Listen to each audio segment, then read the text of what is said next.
And we're back with another episode of Lakers Latest. I'm Gerald Glass for the host of the Lakers Latest podcast, part of the Fan Arc Network. Please like and subscribe. Hit that notification bell down below so you can be notified when the latest Lakers Latest comes right to you on YouTube.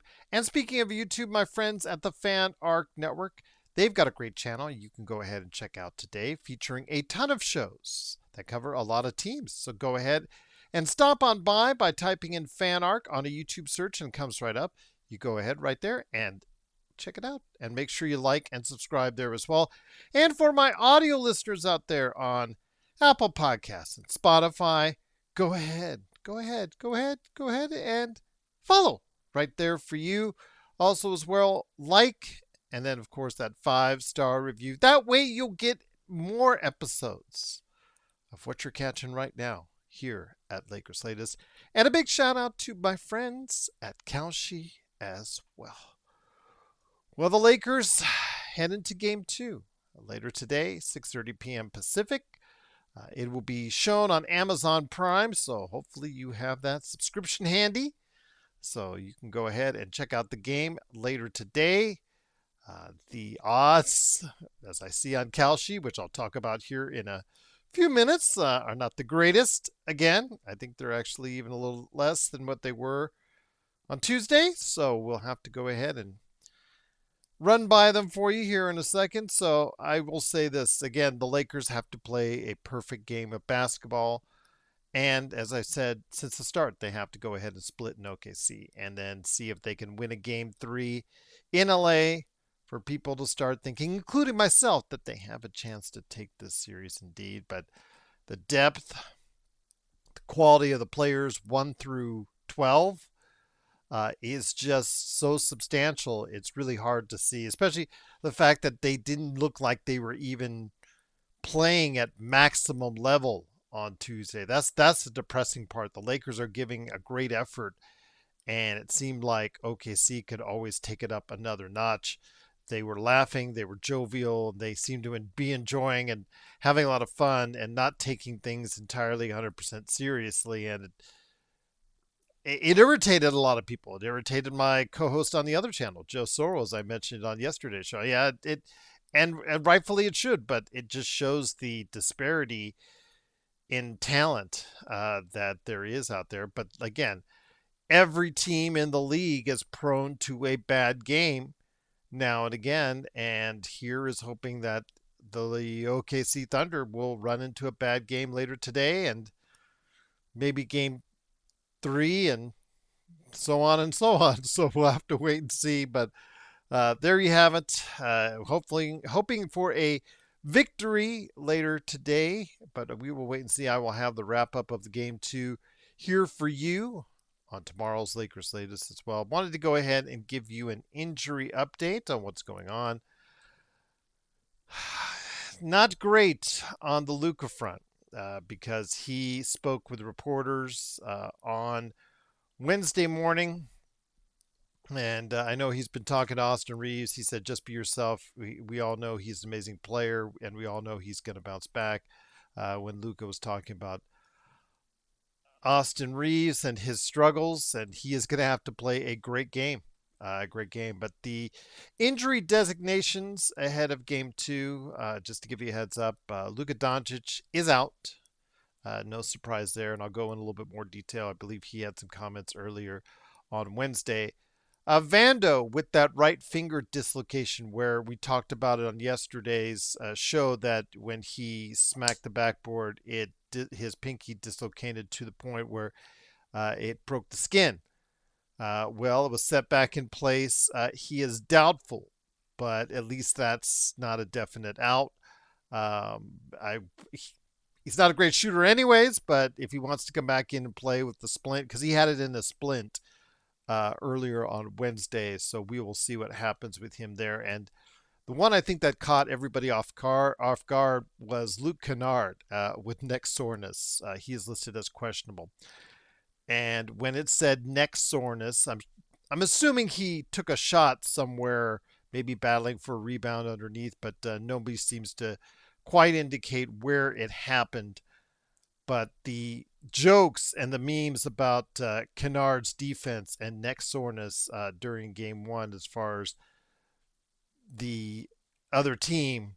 I'll just leave it at that. There were very mean spirited jokes when it came to Luke Kennard and his neck soreness as far as that's concerned. So I'll just leave it at that. But let's just say it's relating to his defense and his status as a defender in the league, and I'll leave it at that. But again, Luke Kennard with the neck soreness is questionable. Jared Vanderbilt is doubtful with the right finger dislocation, and Luka Doncic is out.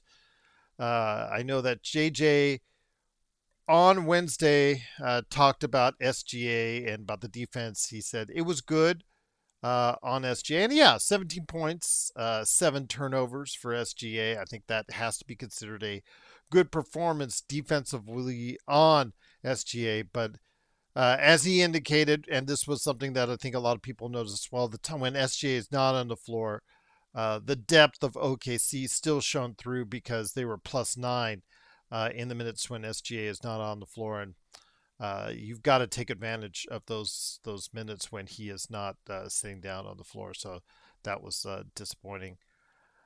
But Luka Doncic, he is unsure when he will be able to return from his hamstring strain. He said it's very frustrating. I don't think people understand how frustrating it is. All I want to do is play basketball. So we are unsure when Luka Doncic comes back. Again, I mentioned Nature Boy Ric Flair was on Twitter, very upset at Luka Doncic and the organization for him not playing. Just take a shot and cortisone shot and just get it out there and play. I think paraphrasing, but that's what he essentially tweeted out during the game. So I know that a lot of people are still upset that he went overseas, got that treatment, and there's still nothing. So many weeks later. But again, you also don't want to go ahead and force something too soon, where if he plays maybe a half and then tears it entirely, and then he's out the first part of next season as well. So we'll have to wait and see. But he is as frustrated with his lack of progress as we are as well. And I will just leave it at that. But again, that's your injury update for Luka Doncic, Vando, and Kennard. If you have thoughts on game two, please let me know down below. Would love to hear your thoughts on what the Lakers can do to go ahead and shake things up. You guys had some comments. I'll go ahead and mention on some ideas on that.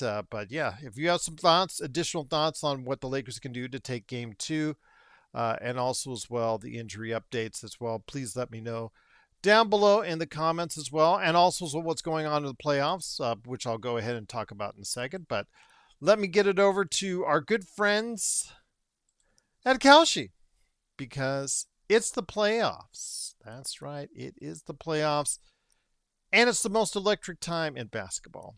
On Kalshi, you could trade every single playoff game, every series, the conference finals, and the NBA championship. The one I'm eyeing for you guys and gals out there today on Kalshi, if you go ahead, you download the app, or you go to Kalshi.com, but it's always easier if you just download the app right there. The one I'm eyeing is, again, the Lakers and Oklahoma City later today for game two. And the Lakers, I believe, are a little less likely to win than they were on Tuesday. They are 13% as far as their chance of winning on later Tuesday. Those are not great odds. But if they pay off, if you put $100 on that trade, you put $100 on the Lakers to go ahead and win. You say yes for them to win. That's $770. That's a payout. That's right. $770 payout for $100 if you put that down on game two for the Lakers to go ahead and win. It's up to you if you want to do it, but I'm just letting you know what the odds are. So that's some pretty tasty odds right there. That'd be a nice chunk of change if the Lakers can get it done. So we will see if that anybody takes it, or anybody is going to go ahead and be able to cash in on it. We'll go ahead as far as the recap tomorrow. But again, 13% chance of winning, which means, or could mean, a nice payout if you decide to go ahead and take care of that on Kalshi. Because on Kalshi, you're trading against peers in a live marketplace, meaning there's no house. And as the probability changes, you can buy in and you can buy out of your position. So if it changes, you can buy out of it as well. So for a limited time, download the Kalshi app on either your Google app or also as well the Apple Marketplace. Download it on your phone today, like mine, Lakers phone right there, Lakers, and use the code FANARCBasketball. That's one word right down below. You can see it for everyone out there on YouTube, and if you're listening, it's one word, FANARCBasketball, when you sign up with Kalshi and you download that app to get $10 when you trade $10. So if you go ahead, you sign up, you type in FANARCBasketball, you'll get $10 when you trade $10. Right there. And if you're worried about how to spell it, it's Kalshi, Kalshi. Trade on anything. They're still all over the NHL playoffs. They've been doing a great job of covering that. They were at the Golden Knights game yesterday. Gosh, Golden Knights lost. I'm here in Vegas, and we love the Golden Knights, so not unexpected because they don't always play great at home. They're sometimes a better road team than they are a home team, even though they've got such a great crowd all the time. Yeah, so just sucks. But credit Anaheim, and they go back to Anaheim with the Ducks and the Golden Knights, tied up 1-1 in that series. So there you go, my friends at Kalshi. They've been doing a great job covering the playoffs in both NBA and NHL. And go ahead and make sure FANARCBasketball. You'll get $10 when you trade $10 with Kalshi. So before we end out, wanted to get you caught up on what's going on with the NBA playoffs. Game twos were on tap on Wednesday night, and the New York Knicks. We thought when we heard the news that Joel Embiid was not going to play in game two, oh man, it's all over. It's all over. But we've seen this playoffs, crazier stuff that's happened, and it was a tight matchup. At the end, Philadelphia came back. They tied the score. They actually took the lead, 99-96. But they tied. I think New York came back to tie it at 99. And then from there on in, they went on a 9-2 run to finish off the Philadelphia 76ers, 108-102. Philadelphia just didn't have enough. They started relying too much on the three-point shot, and it just didn't fall in the end. But the New York Knicks get away with it and get out of MSG with a 2-0 lead. But I don't think this series is over. I think if Embiid can come back and they can play a lot like they did on Wednesday,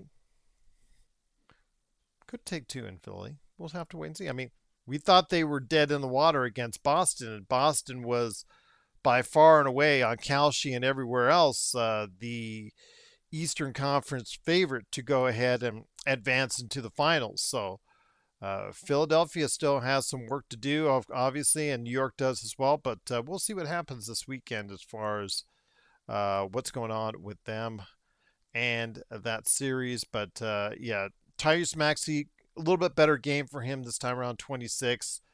But it wasn't enough because OG Anunoby, 24, Cat had 20, Jalen Brunson had 26. I know that OG, I think, got injured, I believe, late in the game. And yeah, he came up with an leg injury. So we will see what happens with him and what he will be listed at. If it is the dreaded calf injury or something else. I know with Ayo Dosunmu, it's a heel injury that he came up with after he came back to the lineup in Minnesota. For Minnesota, he left with a heel injury. So we'll see what happens. But it is it's an injury that happened late in the game with about 3 minutes left in the game. He went out. OG Anunoby did with a leg injury. So we'll see if that's going to affect him. And he'll be out, games in Philadelphia. We will wait and see on that one. But New York takes the lead on that one. And in the nightcap, not surprising at all, San Antonio bounced back. They absolutely demolished Minnesota, 133-95. This was not surprising, at least if you've heard me talk on NBA Observations and my other channel and whatnot, where I talked about that this team in San Antonio seems to learn its lessons pretty good. I mean, they split in their first two games against Portland, and then just they won without Wemby in Game 3, and then just cruised from there on out. So we'll see what happens, but San Antonio just really dismantled Minnesota. So I'm interested to see how this will go now that the series is tied up and going back to Minnesota. But really solid game from yeah, the entire San Antonio crew. They just really looked good. Victor Wembanyama, just another day at the office, 19, 15, and two block shots. Not the triple double with 12 block shots like he had on Monday, but hey, he didn't need it. He got it done. The whole team got it done. De'Aaron Fox chipped in with 16. Stephon Castle had 21. And they really got some good production all over the place. So, yeah, 133 to 95. They are tied heading into Minnesota. And if you guys have thoughts, I'd love to hear them as far as who's gonna take that series. But yeah, this is yeah. San Antonio is the type of team that seems to learn from their mistakes really quickly. And when they lost game two and they lost Wemby at the same time, they still on the road in a tough environment in Portland won without him. They're young guys. They're young backcourt guys that are out there. Dylan Harper and Stephon Castle. They're growing up before our very eyes, and they're doing a really solid job as far as what they're doing now. And we'll see what happens with this series as well. But yeah, if you have thoughts on this series, please let me know down below. Would love to hear from you. But before we head on out, we always get to your comments. Your comments on game one. Some good ones. Some good ones. And I appreciate you guys taking the time to go ahead and shoot some stuff out to me here. Edie said, if I am JJ, I would play Nick Smith Jr., Adu Thiero, and Bronny much more. Gives them speed and mobility with this approach from OKC, and they underestimate LA. They can sink in game two if LA is caught on the right leg. Yeah.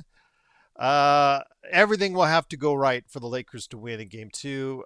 I'm not opposed to seeing what they can do with Nick Smith Jr.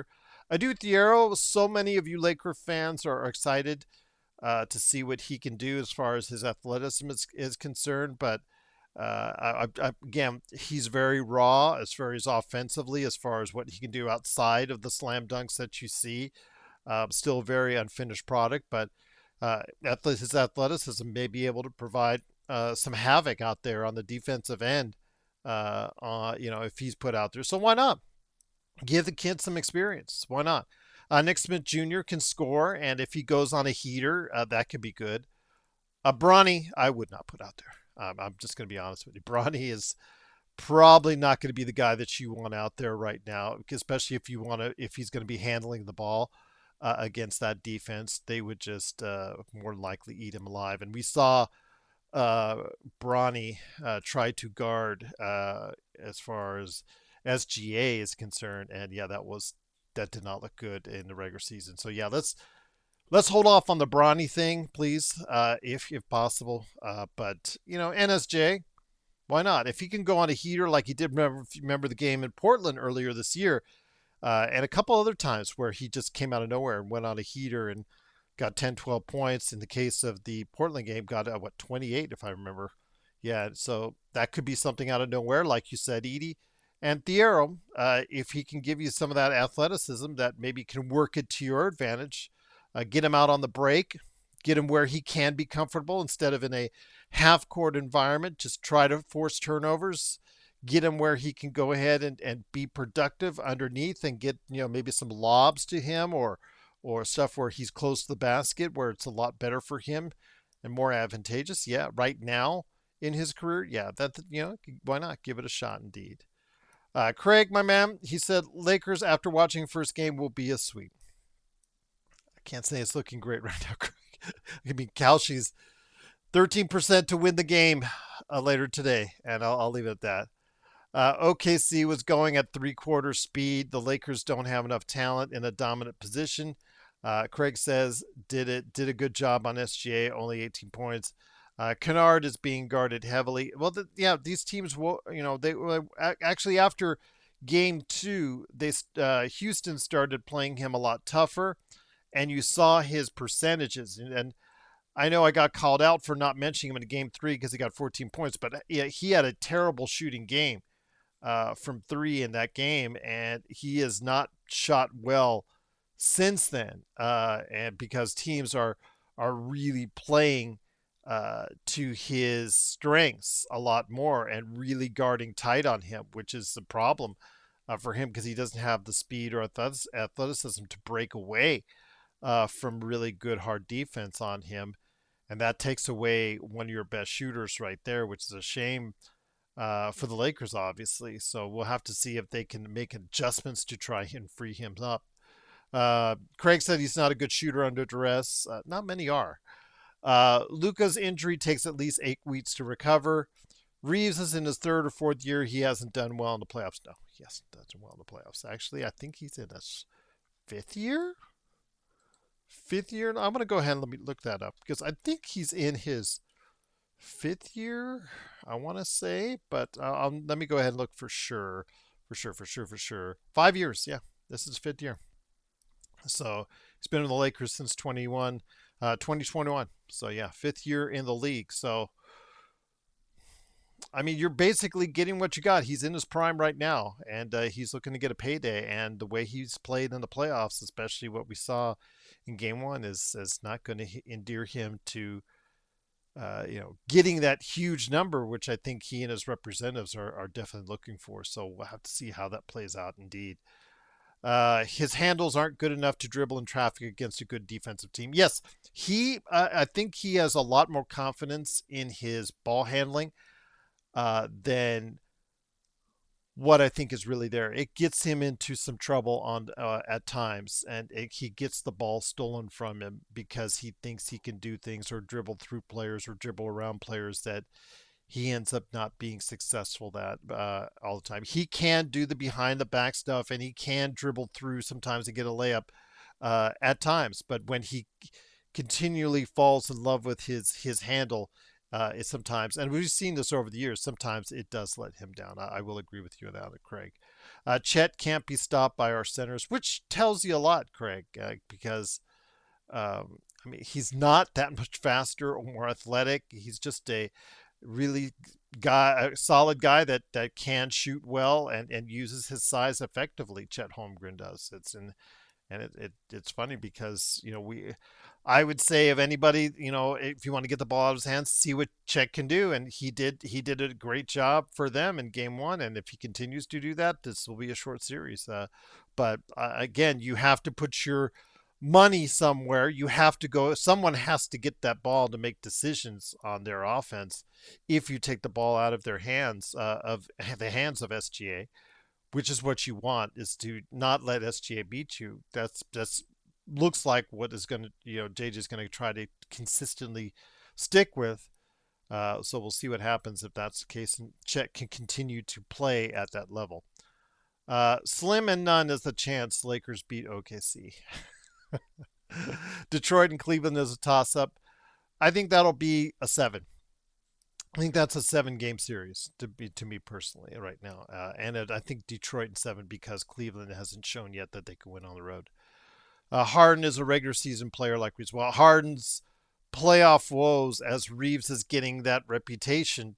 Harden's playoff reputation has already been quite cemented for quite some time, unfortunately. But he still has time to change that. As far as that, change that narrative a little bit with a good performance the rest of the series. But we'll wait and see from James Harden. Isaac says AR stinks in the playoffs. I think he has ran his course with this team. He's looked terrible, and it's not just his bricks. His bricks. I really hope we don't sign him now, says Isaac. I hope we sign him. Honestly, I do. And then immediately trade him for different pieces on this team. Sign and trade is I know it's not used very often, but I would like it to be the Lakers' friend this summer, and I'll leave it at that. But I think my man Pinty, I'm looking for his. He had many comments. He's talking about getting Keon Ellis played real good in the 24-25 season, but Doug Christie did not trust him. If you get him for $6 to $8 million here, then you got to do it.